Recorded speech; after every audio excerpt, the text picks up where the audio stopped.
Major Bay. This video is going to be something a little bit different. I want to talk about a show that I've been watching for some time now, probably, about 3 years. Um, it's the show, along with Battlestar, which I've also yet to finish, sadly. Um, I've been watching for some time, and it's a show that friends of mine have been like, this show's been around forever. Why aren't you watching it? You, of all people, would love this show.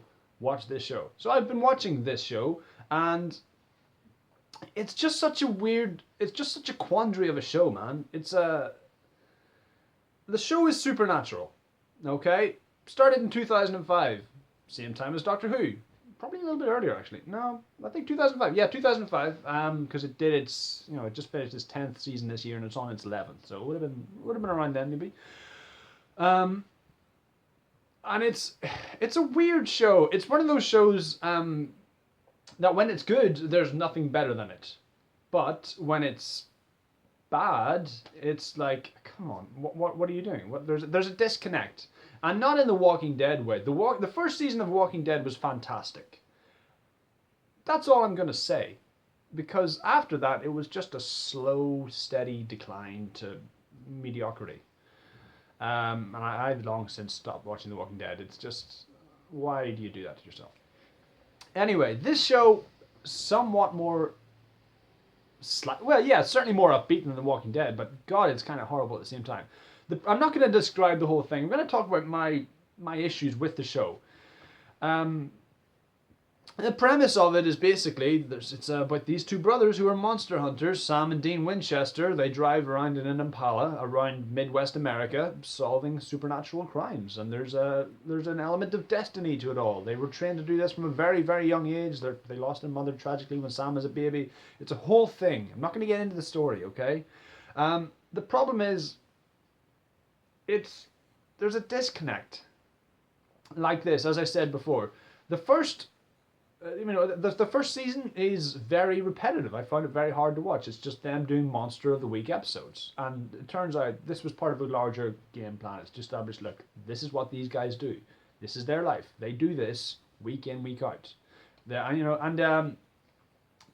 It's, first I thought it was very dry, and it turns out this is a whole thing. This is a community. There are people across this America, this world perhaps, that hunt monsters, demons, ghosts, ghouls, things that go bump in the night.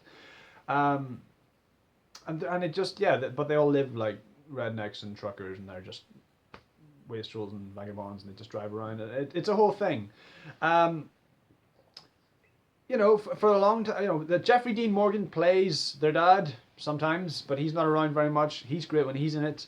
A lot of the time it rests upon the shoulders of Jensen Ackles and Jared Padalecki, the two stars. And they knock it out of the park more often than not. They have adequately sized shoulders, better than mine, to carry those shows. So they're doing great. Okay, it's a great show. The first 5 seasons are an arc in itself. Okay, we understand the destiny. We understand there's a massive overarching storyline for this show, for these brothers, really. We think it's just going to be sort of all this sort of quaint little, they're dealing with urban legends and stuff, and then it'll be, we understand demons exist in this world, but they deal with something higher. Suddenly there's werewolves, suddenly there's vampires. Vampires come back whenever Twilight hits, and you can tell they were like, let's do a vampire episode making fun of the Twilight, and then vampires become somewhat more not popular, but they're definitely there. They're more around than they were before. And then just so you see the monsters start becoming the more recognizable monsters than just like urban legends, or it's a Bruja, it's Wendigo, things like that, little urban legends. We discover that there's a reason for this. There's a reason Sam can do what he does. There's a reason Gift, all of it. Season 4 changes the dynamic entirely, because that's when the concept of angels get introduced with a character called Castiel, who has become pretty much a fan favorite, and the actor Misha Collins has been made a series regular over the past few years because he's just that popular with the character. The fans really responded to him. Having angels, having supernatural good characters in Supernatural, really helped us and elevated itself. The very first episode, the second episode, once we realized there are angels on the scene, one of the main demon characters was like, bye, and they're out. Okay, so again, it helps and it evolves the story. The end of season 5 deals, it's perfect. The last episode is called Swan Song, and it's a great finish to that arc, to that storyline. It builds up to effectively the apocalypse, centering around these two boys, these two country boys from the Midwest. It always frustrated me how this show was always let down by its budget and its lack of vision. Everywhere was just a field or a forest in Idaho or Ohio. They never, they never really had like. This is on the same show the same network that gives us the Flash and Arrow, where those guys they're fighting CGI gorillas and sharks and running very fast, and going through time and space now. But whatever, this show's been on for 10 times as long, but they shoot at night, and it's like they don't trust them with a budget. It's bizarre. They just have to make excuses. Regardless, this show comes to a really nice close, a really perfect denouement. It comes to a really emotional ending. Well, like, not to get too spoilerific, but it could be interpreted that their Chevy Impala, which is a character in and of itself, saves the world. There's an argument for that, and then the original showrunner left. And just like The Walking Dead, somebody else stepped in, and it feels like they've been treading water ever since. Now, that's one of the problems I have with this show. It came to a really natural end, and then it just sort of kept going because the CW, that network, as we've seen with Smallville, don't know how to end shows. They don't know. They'll just keep them going because why not? If it reached its end point, it reached a fantastic end point that you could have ended the show there and then we'd be talking about the show fondly like we talk about Firefly or not necessarily Battlestar because Battlestar, but people or something else, just The Sopranos, not necessarily The Sopranos, but you get what I'm getting at here. It could have ended on a legendary note, but it kept going, and it's been treading water. They've had some stupid ideas. It's just been cast as a bad guy now. Leviathans, but not really. And it's a recurring theme where the brothers are worried about each other because one of them's cursed, or one of them's going to hell, or one of them's possessed, or one of them's poisoned. It's like they reuse themes so often. And it's just, it's kind of tired. It's like, come on, guys, come up with ideas. They ran out of good villains. They ran out of good storylines. They ran out of great plot points. They killed off a lot of great characters. They've never been able to really support any female characters. It's always been about those guys. The main cast has expanded to include like Crowley, the new king of hell. He's smarmy. He's great. So he's a great sort of almost pantomime baddie, but he's close enough that we kind of root for him as well because he's our baddie. And that's cool. As I said earlier, the budget for this show has always let me down. I mean, Angels, everyone takes possession of a human body. That's fine. They do that now. So which makes some sense, but then they just, like, even when they're in heaven or hell, they're still just appearing in human form. Angels are white light, demons are black smoke. Anything more complicated than that can take human form. Dragons, it says here they can take human form. No, it doesn't. It doesn't. It never did. Don't. Give them some money. Anyway, that's a sore point for me. I get that they want to keep it sort of, rustic, and they don't want to get too fantastic, but you're doing the apocalypse and angels and demons and devils and God, kind of. There are some plot points that hint. I just want to know that for so long I was watching the later seasons going, is this going somewhere?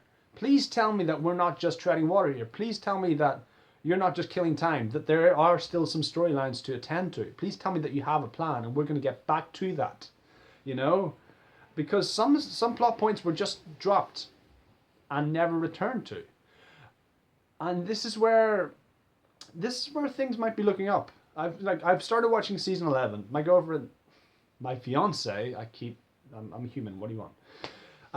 She's a big fan of the show, and she would insist we watch it. So I watch it, yes, but I'm not a dogmatic fan. I can see the flaws, and it disappoints me, but it gives me hope. And season 11 is the best season they've had in years. Season 11 picks up some of the plot points. Season 11 gives us a new villain called the Darkness. Kind of like the first from Buffy. I'm referring to it as the first because I cannot take a villain called the Darkness seriously. who is something not of biblical proportions, but pre-biblical proportions. As we find out, this is something that even the run-of-the-mill monsters and demons are afraid of. Heaven and hell are afraid of this. They automatically, the stakes feel higher. Everyone's on edge. This is something before creation itself, and now they have to fight it. So far this season has been stellar. It's been consistently good. It's been getting better. We get the feeling that some of the plots, some of the storylines from Yore have been picked up again. Great, excellent. You know, we're looking like that. That's promising. It shows that maybe we're coming to not necessarily the climax or the third act of this, but it shows that we're returning. Like the first season that I complained about for being repetitive and just monster of the week. I missed that when there was just these guys doing the job, you know? I'd like them to have a bit more of a budget. I'd like them to look like they're going somewhere else. One of the things that they did do is in the later series, they introduced the concept of the Men of Letters. So these guys, rather than just being two homeless kids that drive around the countryside, they have a base. You know, I for so long, I was like, the fact that these demons and this organization has existed for so long makes no sense. Why wouldn't the government or somebody have something in place to fight them? And they do.